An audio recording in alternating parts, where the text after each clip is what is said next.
Avery, here's a question I want you to sit with before I give you a number. If a country was fighting an expensive war overseas, and at the same time pouring more money into a giant new ambitious project at home, and the central bank kept rates low because nobody wanted to be the bad guy, what do you think happens to prices? I mean, they'd go up. Has to. They go up, and then they keep going up. And then one day you wake up and the country has a problem it can't solve for 15 years.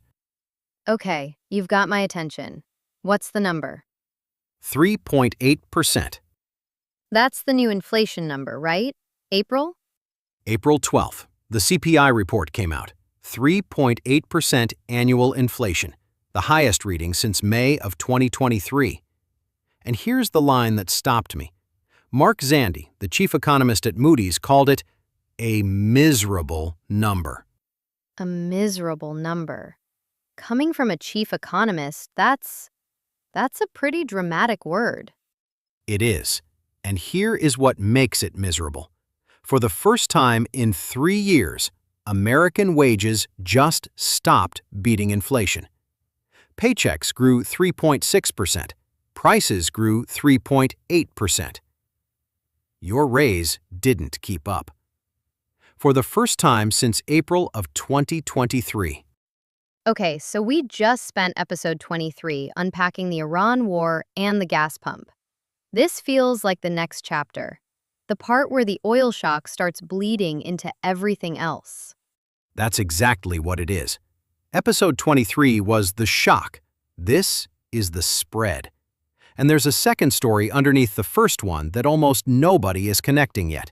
A story about $700 billion. AI spending. AI spending. The biggest tech companies in America are spending money on AI infrastructure at a pace this country hasn't seen since the build-out of the interstate highway system.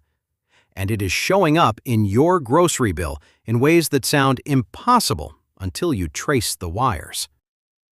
So we've got two stories merging, a war and a tech boom. And they're both driving inflation at the same time. Two engines, one result. And the country has been here before. Let's get into it. So picture Washington in 1965. Lyndon Johnson is the president. He's just won the biggest landslide in modern American history, and he wants to do two things at the same time. He wants to win a war in Vietnam, and he wants to build something called the Great Society at home. Medicare, Medicaid, the Voting Rights Act, the war on poverty, all that? All of that. Billions of dollars in new domestic programs. At the same time, troop levels in Vietnam climbed from 23,000 soldiers to over 500,000. The economists at the time gave it a name. They called it guns and butter. Guns for the war, butter for the Great Society. Johnson said America was strong enough to afford both. And the Fed just let him? That's the part of the story most people forget. The Fed chair was a man named William McChesney Martin, famously known as the guy who said the Fed's job is to take away the punch bowl just as the party gets going. Martin saw the inflation risk coming. He raised rates a little in 1965. Johnson summoned him to the LBJ Ranch in Texas and reportedly shoved him against a wall. He physically shoved the Fed chair? That's the story that's come down through history. After that meeting, the Fed essentially stopped fighting. Martin himself later admitted the Fed kept accommodating Johnson because nobody wanted to be the central banker who triggered a recession during a war. So the Fed had the tool, and they chose not to use it. They chose not to use it. Now watch what happens to inflation. In 1965, consumer prices were rising 1.6% a year, barely registered. In 1966, 2.4%. In 1967, 3.6%. In 1968, 4.6%. By 1969, 5.8%. It quadrupled in 4 years. It quadrupled in 4 years. And the inflation didn't stop when the war wound down. It built into something structural: wage price spirals, inflation expectations baked into contracts. By the time Paul Volcker showed up at the Fed in 1979 to break it, inflation had hit 13%, and he had to push interest rates to 20% to choke it out. The country had a problem it could not solve for 15 years. All because Johnson wanted both. All because the country tried to fight a war and build a great society at the same time, and the central bank financed both. The history of inflation in America is really the history of when we asked the economy to do too many things at once. So bring this forward. What are the guns and butter of 2026? The guns are obvious. The Iran war. We covered the price tag in episode 23, $29 billion in extra household fuel costs since February 28th. The energy index alone is up 17.9% over the last 12 months. Gasoline is up 28.4%. That's the guns. That's the war showing up at the pump. And the butter? The butter is something nobody's calling butter yet. The 5 biggest tech companies in America, Amazon, Microsoft, Google, Meta, and Oracle, are about to spend somewhere between $600 and $700 billion on AI infrastructure in 2026 alone. 600 to 700 billion in a single year. In a single year. That is nearly double what they spent in 2025. Goldman Sachs projects total hyperscaler capex from 2025 to 2027 will reach $1.15 trillion. To put that in scale, that AI spending is now running at about 2.2% of U.S. GDP. It nearly matches the combined scale of the largest capital projects of the entire 20th century. Like the highway system, the moonshot, all of it? Combined.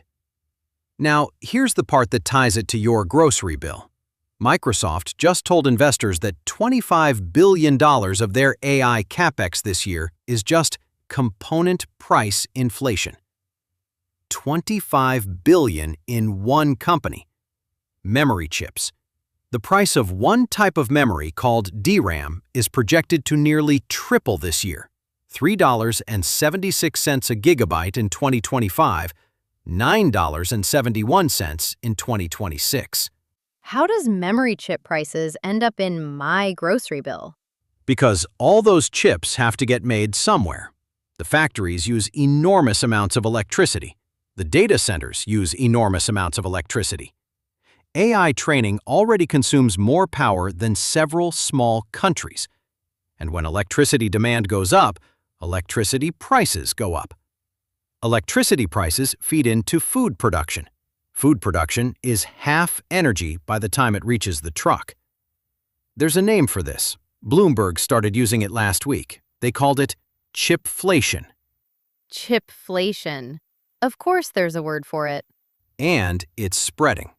The Producer Price Index, which measures wholesale prices, just posted its biggest annual increase in 3 years, up 6% year over year.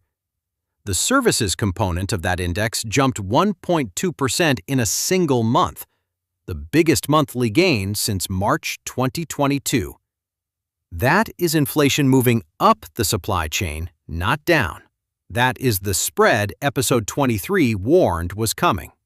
So the guns are pushing gas up, the butter is pushing chip prices up, and both of them are showing up at the grocery store. And on your airline ticket. Airfares up 20.7% in 12 months. Shelter costs up. New phone components up. The April CPI was the moment all of those rivers ran into the same lake. And the Fed is in the middle of a leadership change while all this is happening. The worst possible timing. Jerome Powell handed the keys to Kevin Warsh yesterday. We covered the transition in episode 21. Warsh has been on record for over a year saying the Fed needs to cut rates. The president who appointed him has been saying the same thing, loudly, for 2 years. And the very first inflation report on Warsh's watch comes in at 3.8%. He inherited the punch bowl. He inherited the punch bowl. And he can't take it away without breaking a promise. He can't leave it on the table without losing his credibility. Markets noticed.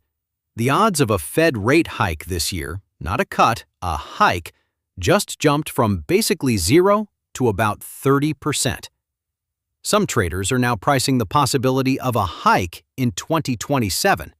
That's a complete reversal from where we started the year. Complete reversal. And here is the comparison nobody on television is making. That is exactly the moment William McChesney Martin lived in 1965. War spending up, domestic spending up. President wants low rates. Fed chair has to decide whether to be popular or be Volcker. And history tells us if the Fed picks popular, It picks popular for a few years, and then somebody has to be Volcker anyway, just much later, and much more painfully. okay, let's steelman the other side. What's the case that this is different? That this isn't 1968 all over again? 3 real arguments. First, labor markets. In 1968, unemployment was below 4% and wages were spiraling. Today, unemployment is creeping up. Payrolls have been flat to negative for 2 months. We don't have a wage price spiral yet. We have a wage prices stalling situation. That's actually different. Right. We talked about the recession clock back in episode 14. Second argument. Some of this is temporary. There's a real piece of the April CPI that came from a one-time statistical adjustment to rent measurements that got delayed by last fall's government shutdown. Strip that out, and core inflation is closer to 2.6 than 2.8. Some economists are saying the underlying trend is calmer than the headline. And the third? The third is the one Warsh's supporters lean on. AI capex creates productivity.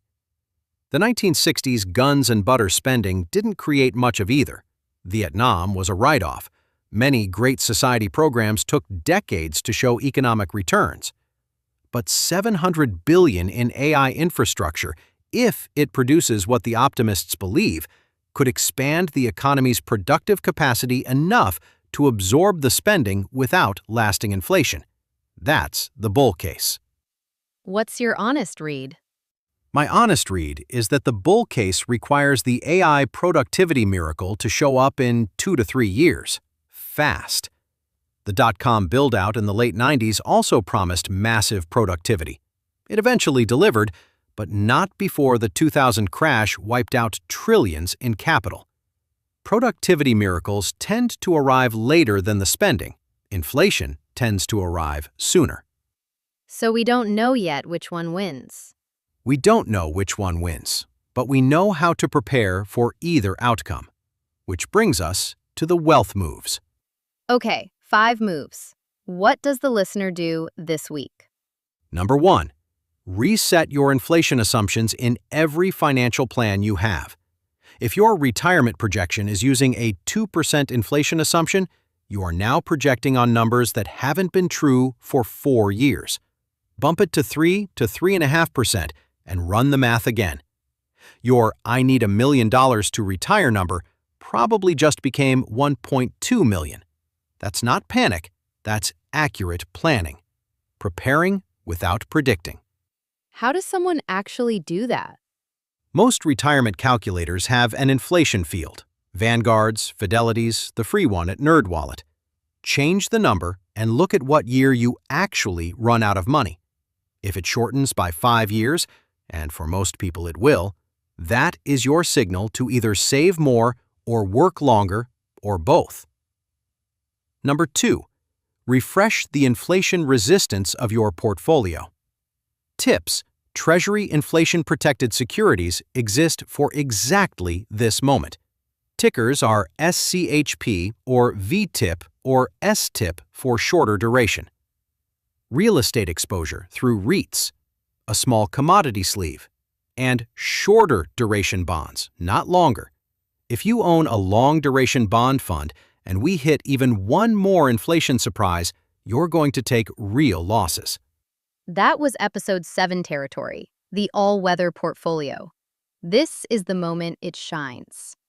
It is. Ray Dalio designed that portfolio for exactly this kind of regime: rising inflation, uncertain growth, central bank under pressure. If you've never built one, this week is a good week to start. Number 3. Lock in fixed rates wherever they help you. Credit card debt. Call your bank, ask for the lowest fixed promotional rate they have, or move it to a personal loan with a fixed rate. Mortgage refinance. Only if you're in an adjustable that's resetting soon. Variable rate student loans. Explore consolidation. If Warsh ends up having to hike instead of cut, every variable rate liability you have just got more expensive overnight. And the other side of that, what about saving? That's number 4. Move idle cash to a high-yield account or short-term treasuries today. Right now, you can earn 4 to 4.5% in a money market fund, brokerage cash, FDIC-insured high-yield savings, 3-month treasury bills.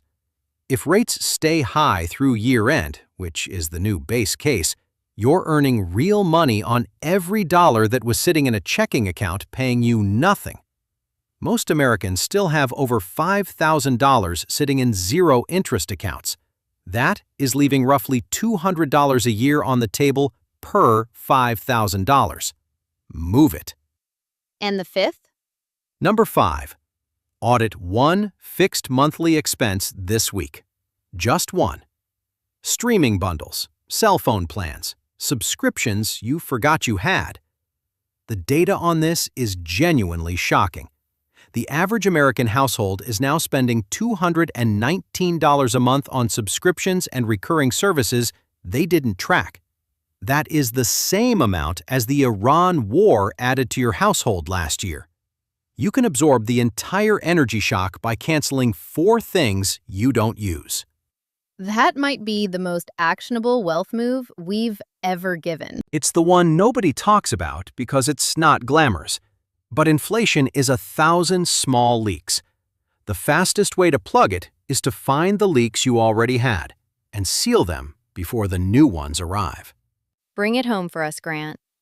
In 1965, America asked the economy to fight a war and build a great society at the same time. The Fed financed both. By 1968, an economist would have called the inflation number miserable. By 1980, catastrophic. And by 1981, Paul Volcker had to break the back of the entire economy to fix it. That was not a single decision. It was 1,000 small decisions made over 15 years by people who all believed the next quarter would be the one where things turned around. Today, we are asking the economy to fight another war and build another massive project at home. Only this time, the project is artificial intelligence, and the war is in Iran. The Fed has a new chair who promised lower rates. The market is starting to whisper that we may need higher rates instead. We don't know who wins yet, but we know what loses if nobody decides. The dollar in your pocket, the wages on your paycheck, the buying power of every saving you've ever made. That's why this episode exists. Not to predict whether 2026 becomes 1968, but to prepare you for the version where it does. Because the wealth moves we just walked through work in either world.